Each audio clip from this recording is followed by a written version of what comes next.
Welcome back, everybody, to the Nerdcore podcast, the podcast that reviews the movies and talks that nerd shit.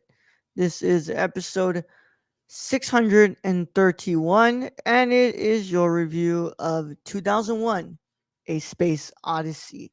And as always, is the nerd you're going to hear the host show alongside my wonderful co host, Brad Young. So what's up, everybody? Welcome to wonderful Monday.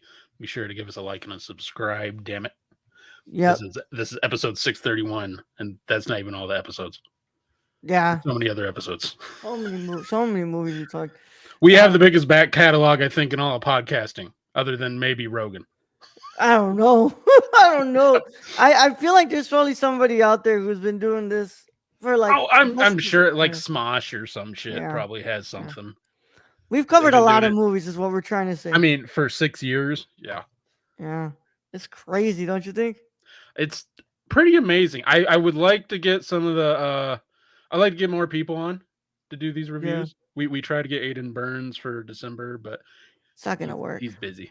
He's busy. So Yeah, hopefully we can get him next year. breaks my But heart. that's my big. I want to get like I'd like to get the. Is it Five Guys? Five Guys. Uh, Five meets, Five Meats. Thank you. five I'd like to get guys. them back to do another review. I'd like to get more people on the show again because before COVID we were having a lot of people come through, and then after Yeah, COVID it's just been kind of like we trying to get lives back together. But hopefully we yeah, get some. yeah. That's Understandable my though. big hope because I really did have fun with everyone on board. Yeah, it was a lot of fun. But you know what? The funny thing is that this is one of my favorite movies of all time, and it only took 6 years for me to finally discuss it on this podcast.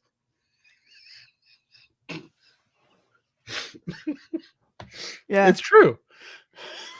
I own two different versions of this movie on physical, and I'm giving It one of took them 6 away. years to have a Stanley Kubrick month, and how many Yeah, Kurosawa months have we had? four.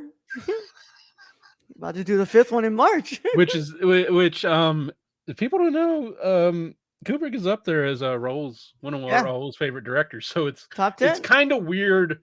We haven't done this before, Yeah, like in the first 2 years.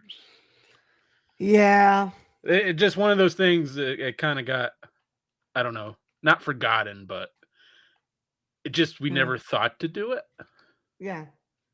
But yeah, man. Hope everyone's doing well. As always, we are live and early for our patrons over at patreon.com/the nerd core. I'm sorry, the nerd core. At the $1 tier, you get this episode live and early before anybody else gets to watch it. And Brad, before we get into the review, how are you doing, man? So I have a story, but I don't know if I should save it for the live show we're doing right after this. I think it's a live show story. Um, so I don't know if I should put it on blast here. So I'm just gonna bring up Roll is fucking up our schedule this week. So I'm fucking up next week's schedule. I decided to fuck up next week's schedule. So Yeah, I will go with that. yeah. Brad's like, I'm deciding to fuck up the next I week. decided to fuck up next week. Yeah, Just all of next week. yeah. I'm finally done with Houston Cinema Arts Festival. Now I get to do my fun thing where I get to write like 6 or 7 reviews, and I get to do all that now.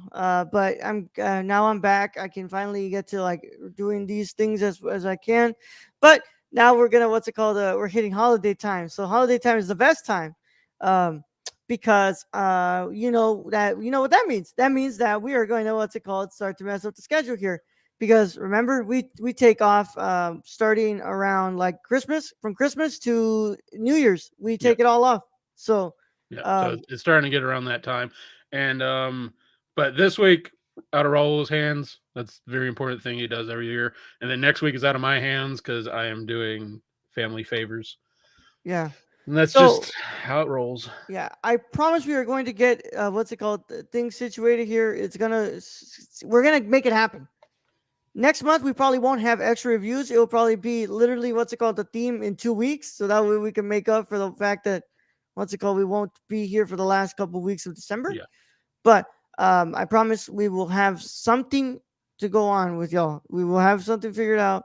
But yeah, I finally finished the festival. I watched about 12 films that were logged on Letterbox, and then a bunch of short films that were not available on Letterbox. And some other stuff that I can't really explain. One of them was like a concert film that also wasn't available on Letterboxd. So, but yeah, lots of fun with the festival. I can't wait for next year. And I what am I else? What else have I done? I'm gonna watch Napoleon on Wednesday. So, Brad, tomorrow we get to do the Orphanage, but you already saw that. Yeah, I already saw the Orphanage. Yeah, So yeah, yeah. I do have a story on the Orphanage when that comes up of trying to watch that fucking movie.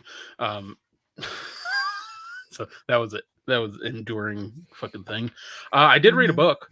Read a whole book Yeah, in like the one that a you couple ordered hours. from Amazon, I mean, from Yeah, Barnes and Nobles, right? yeah. So Patrick Rothfuss's "The Narrow Road Between Desires." I'm thinking of writing a review for that for the website because hell, why not? Why not? Um, but yeah, good book. Easy read. So if you got like I don't know 5-6 hours, you can read it. So Yeah, and the books the actually do I have the book up here? I do have the book up here. Give me a second. yeah. I went to go see the Marvels. Um, I saw the Marvels. I saw Dragon Ball Z Battle of Gods. I saw I just popped in my 4K of Dreams yesterday, and I finished it today. From Kurosawa. But yeah, I've been watching a lot of stuff, y'all. Just what's it called?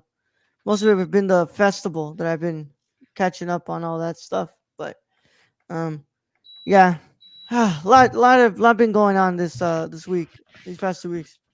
Was the Marvels any good? That's all right. Anyways, this is the book. It's a very tiny book. It's Yeah, kind of small. just small, dude. Yeah, it's small, so it's a very easy read. It started out as I guess a story online he did, but really good read. Like I said, 5-6 hours you can push through it. I did watch Blue Beetle though. Okay, what you think about Blue Beetle? Uh Liked it. Actually, very enjoyable, very funny. So, one of the better DC movies that's come out in a long time. Yeah, yeah. So I give it to them for that. George Lopez was actually good in it, even though we have our issues with George Lopez in real life, but in the movie, Uncle Rudy is a blast. Yeah. What else? I watched. They have the new documentary out on HBO, "The Boy Who Lived," about Oh Daniel yes. Radcliffe's stunt double, stunt man, Yeah. who was paralyzed in an accident on set.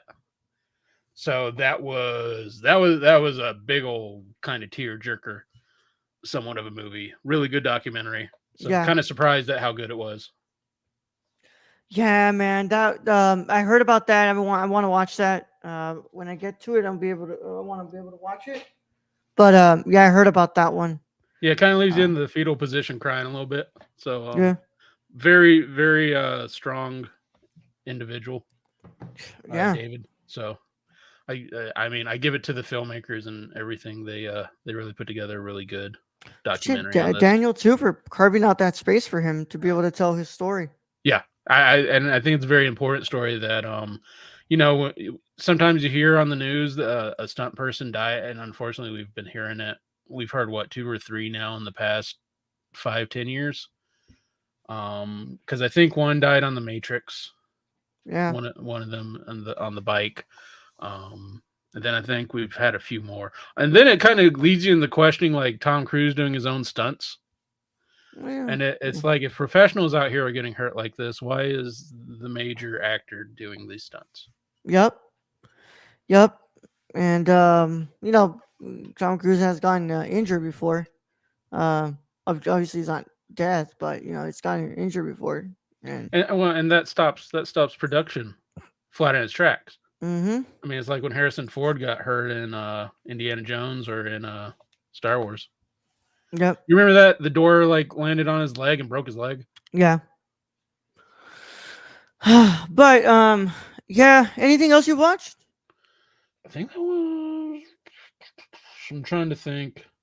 I'm still going through Quantum Leap, so there's still that to finish. Uh, I'm trying to think. No, I think Blue Beetle. I think that's been about. Been watching a lot of Smosh, so Okay. I'm trying not to go stir crazy up in here. Yeah. Like, I just want Raul to come back. Just, yeah, I mean, like I can't do the show alone. I could do a show. It ain't gonna be this show. No, it's kind of hard for you to do that by yourself. Yeah, Yeah. it's like, hey, Brad, how do you think about this? Well, Brad, I think about Oh my just me god. talking in third person. That's what everyone Yep. wants to watch, right, Everybody Stacy? wants to watch that. Yep. Yep. Ah, good old Stacy's here with us. Thank you, Stacy, for joining us here. For being a patron, you get to talk to us here while we're doing this. So, Thank you. Stacy says And old Quantum Leap are new. Shirley Bakula's made an appearance, right? so, Stacy, this is the new Quantum Leap. Definitely not as good as old Quantum Leap. I love old Quantum Leap. You know, but I'm still waiting for you know, for the doctor to be found at some fucking point in life. I would tell you that is the saddest ending probably to any television show is the original Quantum Leap Yeah. because he never made it back home. How are you going to write off my guess is they thought they were going to have another season. They're like, oh, he'll find a way home. But it's really funny just how the last episode is like a mind fuck. Because it's like in an old mine town, it looks kind of like hell, and he just never makes it back home. It's fucking bonkers. The 80s had a lot of cocaine. Fuck yeah, I did. Hell yeah, I did. Yeah. Um, But but yeah, I think we need to do a live watch of that if we can roll one day of just the last episode of the original Quantum Leap series, just so you see what I'm talking about. I think you would kind of enjoy that, especially when we get to talking about the end of this movie, Space yeah, Odyssey. yeah. Which, unless you've watched anything else, Brad, I think we're ready to get into this. No, nothing to bring up. And I'm not gonna bring my story up until the live show, so tune in Yeah, then. yeah. All right. Well, with that said, 2001: A Space Odyssey is a 1968 epic science fiction film produced and directed by Stanley Kubrick. The screenplay was written by Kubrick and science fiction author Arthur C. Clarke and was inspired by Clarke's 1951 short story, The Sentinel, and other short stories by Clarke. Clarke also published a novelization of the film in part written concurrently with screenplay. After the film's release, the film stars Keir Dullea, Gary Lockwood, William Sylvester, and Douglas Rain, and follows a voyage by astronauts, scientists, and the sentient supercomputer HAL to Jupiter to investigate an alien monolith. Actually, HAL 9000, isn't it? Yeah, HAL HAL 9000 to be on the book. 9000. The film is noted for its scientifically accurate depiction of space flight, pioneering special effects, and ambiguous imagery. Kubrick avoided conventional cinematic and narrative techniques. Dialogue is used sparingly, and there are long sequences accompanied by music. The soundtrack incorporates numerous works of classical music, including pieces by composers such as Richard Strauss, Johann Strauss II, uh, Aram Khachaturian. Khachaturian, and Georgi Georgi? Giddy? Yeah. Ligeti. Yeah. I think it's close. Yeah. Fucking no. The film received diverse critical responses, ranging from those who saw it as darkly apocalyptic to those who saw it as an optimistic reappraisal of the hopes of humanity. Critics noted its exploration of themes such as human evolution, technology, artificial intelligence, and the possibility of extraterrestrial life. It was nominated for 4 Academy Awards, winning Kubrick the award for his direction of the visual effects. Never won Best Director. The film is now widely regarded as one of the greatest and most influential films ever made. In 1991, it was selected by the United States Library of Congress for preservation in the National Film Registry. In 2022, 2001: A Space Odyssey placed in the top 10 of Science Sound's decennial critics poll and topped their directors poll. A sequel, 2010, The Year We Made Contact, was released in 1984 based on 2010 Odyssey 2 novel. Yeah. And yeah, cinematography is done by Jeffrey Unsworth. It's edited by Ray Lovejoy and sits at 2 hours and 19 minutes. And on a budget of $10.5 million, it made $146 million at the box office. Whew, that's a hit. Oh That's a yeah, fucking hit. Also, this is probably one of the main reasons everybody thought we faked the moon landing. All you, that's why crazy people out there. that's why that one guy got slapped by Buzz, bro. Yeah, Buzz was Yeah, like, mm-mm. yeah, Not today. yeah, yeah, bro. Yeah, You conspiracy theorist, you. yeah. Yeah, Brad, I'm gonna go ahead and throw it to you because I mean, I've how many times have I fucking seen this movie? How many times have I discussed this movie? Never on here, but I've discussed it multiple Yeah, you have times. that. You, I think you have a on your Cinema condition, yes. on cinema conditions. Yes, Yeah, Brad, take it away. What are your I initial thoughts? hmm, I I don't say this lightly. Um, with this movie, with any movie actually. I don't call a lot of movies foundational movies. This is a foundational movie. This is a foundational movie for all sci-fi that comes after it. The music, the theatrics, the look of it, and the slow burn of the movie. And I don't mean it's a slow pace. I mean you're cued in on this movie the whole goddamn time. Mm-hmm. But it's a slow burn. And I mean by that, like, you're just constantly waiting. You are just on the edge of your seat waiting the whole damn time. And Kubrick does it with the cinematics, he does it with the music, the actors, and then he throws in the biggest antagonist you can think of, which is AI, which has no feeling other than, you know, you're in the way. So you put all that together and you have a cinematic masterpiece. You're hurting And me. Don't turn me off. don't turn me on. Mm. What? No. Also, in this movie shows up in Today. You've played the game Among Us? You know 2001: A Space Odyssey. Yup. You know a little bit about it. That's the truth. This is a foundational sci-fi movie for everything sci-fi that comes after it. Yup. I don't know what else I can say about this movie.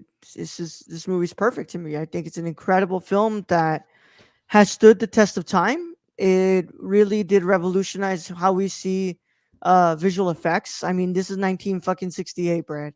Like, Yeah, and on a budget of 10.5 million. We've seen a lot of movies in this time frame around that. They don't fucking look like this. yeah. This movie's look, the movie's atmosphere, everything builds upon this singular vision of Stanley Kubrick, where this is really where I say that Kubrick's, you know, auteur vision of film is born. This is where it's born. This to me is where it starts. After this, it's gonna continue, and he's gonna continue to what's it called? Create this style of Stanley Kubrick. And it's such a huge vision. This movie itself. Alexa, yeah, A yeah, sentient Siri. AI turning If on anyone's gonna humanity. turn against us, Stacy, it's gonna be Siri. Just Yeah, how many times I told Siri to fuck off yeah. I'll for remember for that, getting my Brad. answer wrong. Yeah, Yeah, yeah, we know Siri. Uh, yeah. I'll remember that. damn You're it, hurting me, Brad. Don't turn me off. Please. I'll swipe be right. better next time. All right. Okay. Shut the fuck up, And Siri. yeah. That's how that goes. I but like I love this movie, man. I really I think this movie is just and I every time I watch this movie I think about Tarkovsky. And I think about like his response to Tarkovsky, and I've said it before like I agree with Tarkovsky when it comes that this film lacks the emotional depth to it because I mean, I I mean don't. I this mean, is there's. envisioning a time where like these humans I don't think they really care about emotions anymore. Like Well, I mean, that's why they got AI running yeah, the show. Duh. yeah, They were so comfortable with AI running the show, they even put yeah, their own life units with yep, the AI in control, which is a very bad idea if you watch the movie. At- yep. just very bad idea in all respect. Um, and Star Wars came out what, 73, 74, 77. 77. So you see the close up of that the spaceship on the outside. It looks quite a bit like a Star Wars ship, just the way Hmm. it's made. So there you go. There's George Lucas pulling his Tarantino card. See here, there's Kurosawa, there's Kubrick, there's a few more up Yeah, in there. I like Lucas's vision for what he did, but he did plagiarize a little bit, just a little bit on some stuff, which I don't blame him for. Um, but yeah, this just a whole freaking ahead of its time. That ending, very ahead of its time. I Um, don't know how he did that ending, like film wise, because I haven't it sat to looks like watch my something. special features, Brad. I haven't sat to watch the special features, so I don't know how he did that ending. But the visual effects, it's something that's, I mean, like looks computer generated.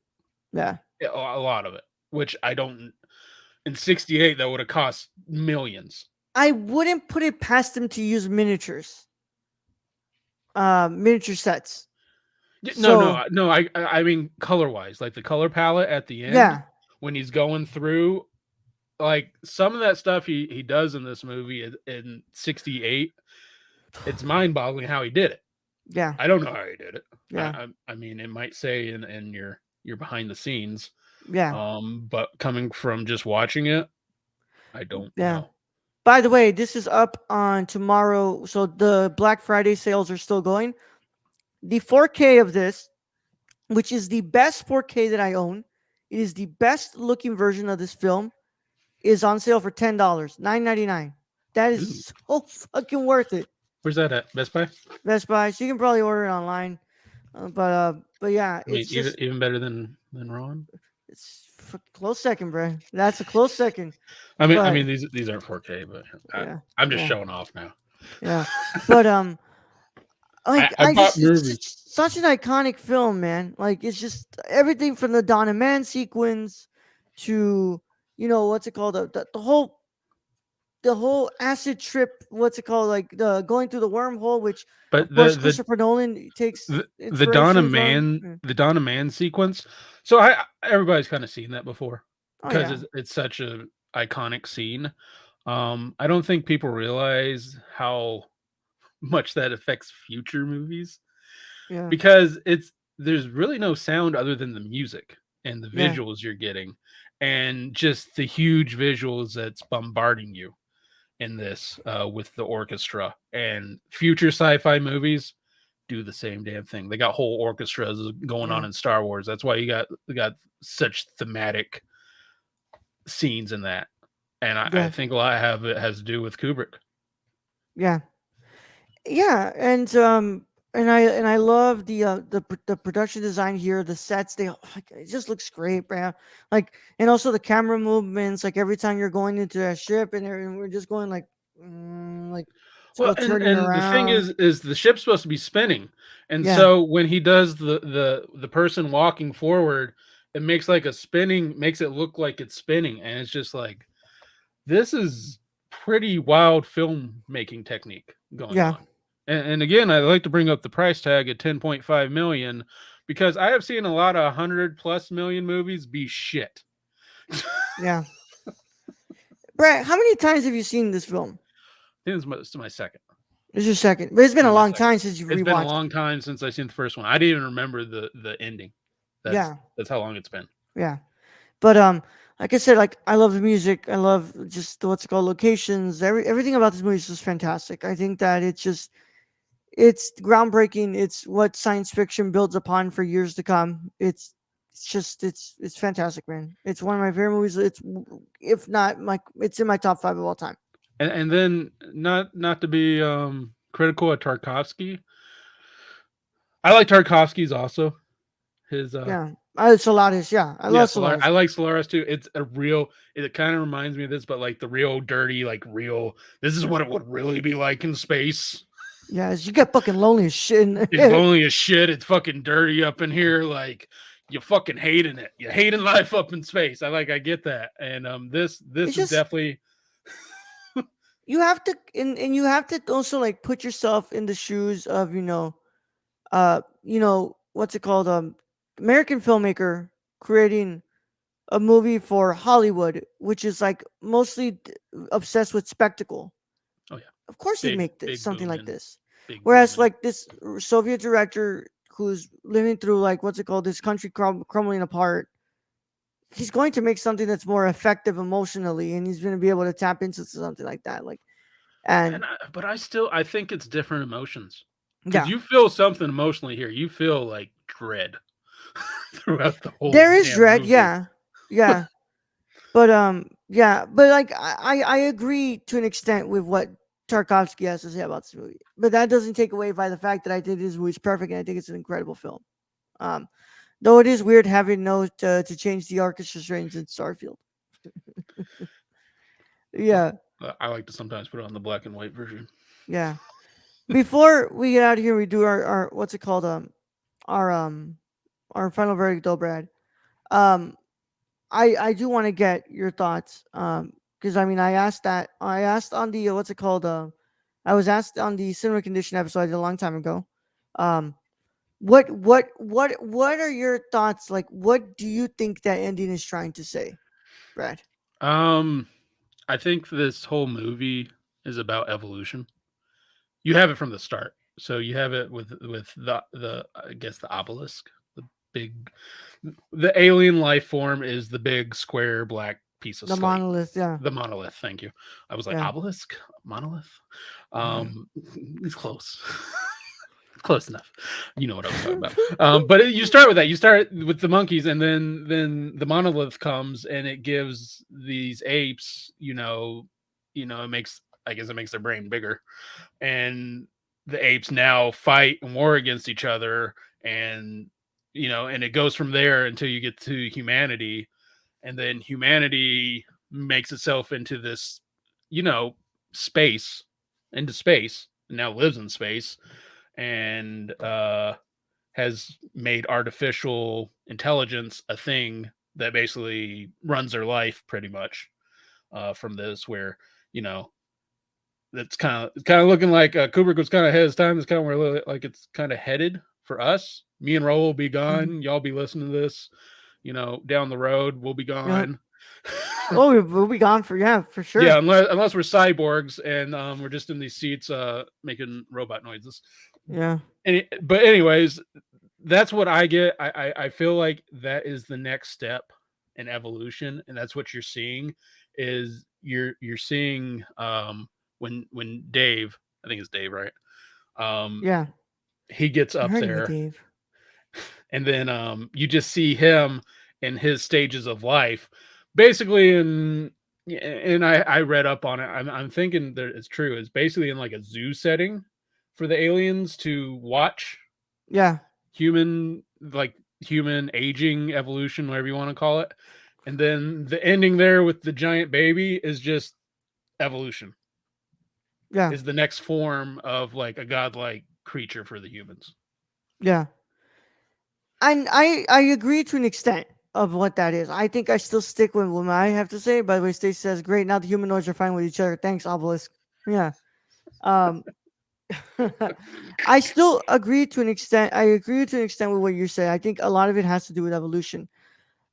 But I still kind of believe what I've said before, where I believe it is Kubrick saying that we have gotten to this point where we try to play God and we try to what's it called, keep going and find the next evolutionary step. We try to find the next technological step to create. We've created Hal, and obviously Hal has what's it called overpowered us, and you see that the power that Hal has to what's it called outsmart us, and when he gets put into that what's it called into the wormhole or whatever it is, and he sees all of that, um, it's kind of like in a way I feel like it's Kubrick telling us like here he ends up in this room and he's watching himself as he's old, and he's kind of showing us like as much as we try to play God and we try to what's it called uh go past the knowledge that we have and try to grab more knowledge, we are only human and we are only restricted to our own existence, and Do you think it's that also child floating in space is basically just saying like in the end we all just come back to being these what's it called, fleshy? children. We're just Fleshy meat human, bags. flesh meat bags. Like Fleshy meat bags. we're not as important as we make ourselves to be. And if you go into that deeper, it might be humans trying to make their lives far more comfortable Yeah, in creating these like artificial intelligence to yeah, make our lives easier so we don't have to work as hard. yeah. He could be saying on that. And then I like to bring up Wally just because it states the same thing because that whole Hmm. ship has a bunch of fat people on it on, Yeah, flying beds, and which it's it also might we. be. Yeah, we also disconnected ourselves so much from humanity, and like you see where that guy's just talking to his family through a freaking what's it He called? wasn't even talking to him. He Yeah, was just watching a video. yeah, Like I was trying to like figure that out. I'm like, is he on a conference call? Because he's not saying shit. yeah, yeah.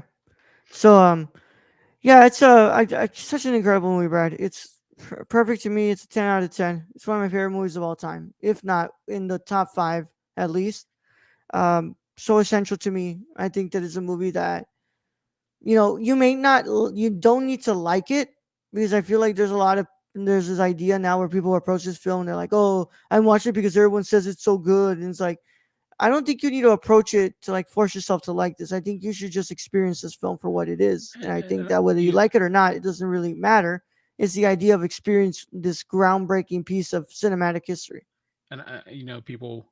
I think especially younger generations, probably nowadays. I don't They're find it not because patient enough.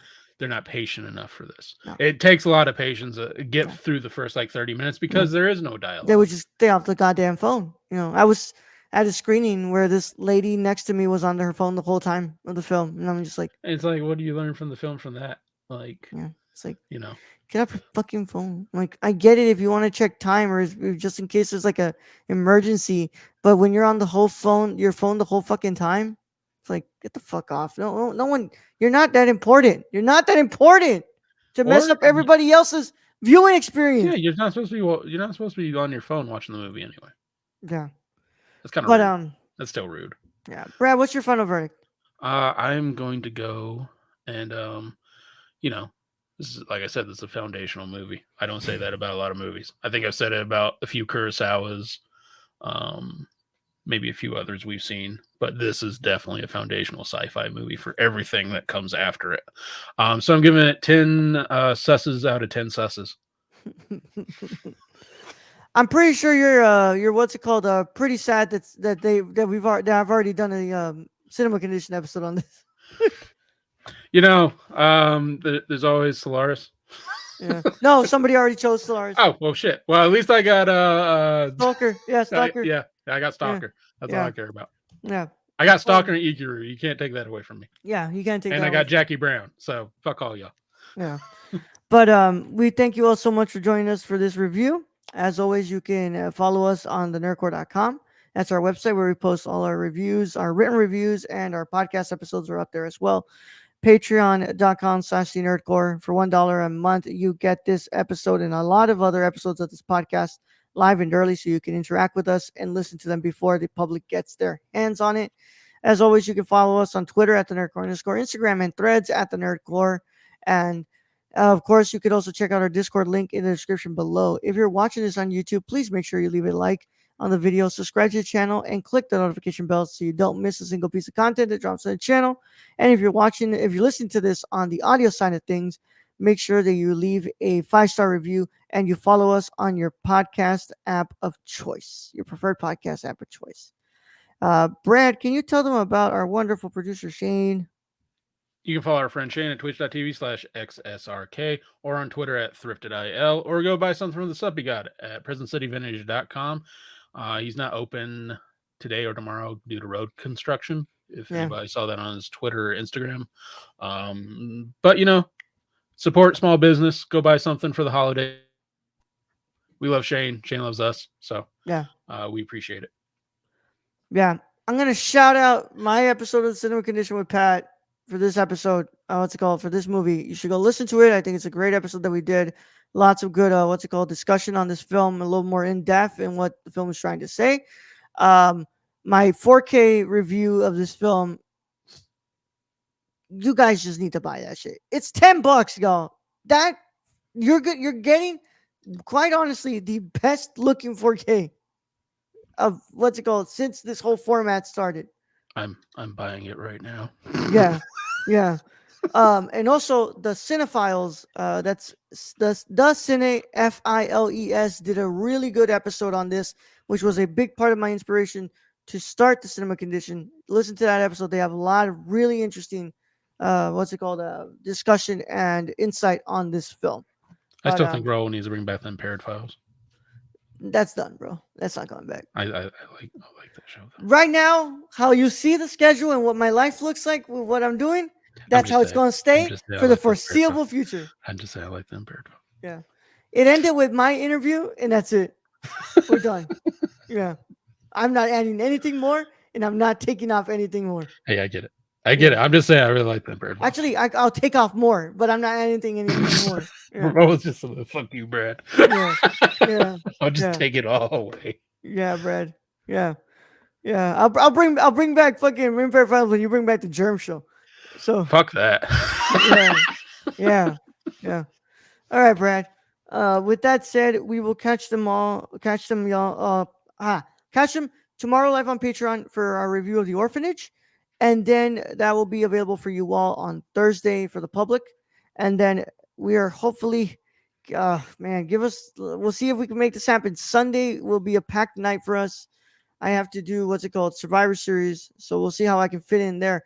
But I will try to get. We'll try to get with Clockwork Orange done. We'll try to get Invincible season 2 episode 4, which I'm hearing is a big episode. So um yeah. Stacy says before we get out of here, I see you added film to your cart, Dave. I seen your credit card statement and I can't allow that. Too bad, Hal. Yeah. Too fucking bad. Hey, Send look, them thanks out, for your order. Brad. There you go. Send them out, Brad. All right, Please Roll. do. All right, Roll 9000. Thank you for being Yeah. host as always. Thank you to Stacy for joining us in chat today. Thank you to all our listeners out there, all our patron supporters. We appreciate each and every one of you. And to end this episode, yeah, don't trust the non-feeling computer. like yeah, go outside. Sure, I'll open the door for you, dummy. Mm-hmm. Although that was hilarious, the dude just went across. Okay, Young Yoda out.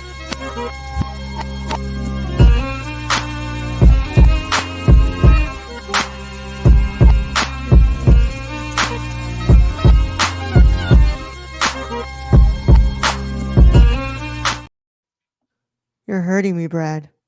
Please stop. Don't end the stream. You're hurting me. Bye. Sus.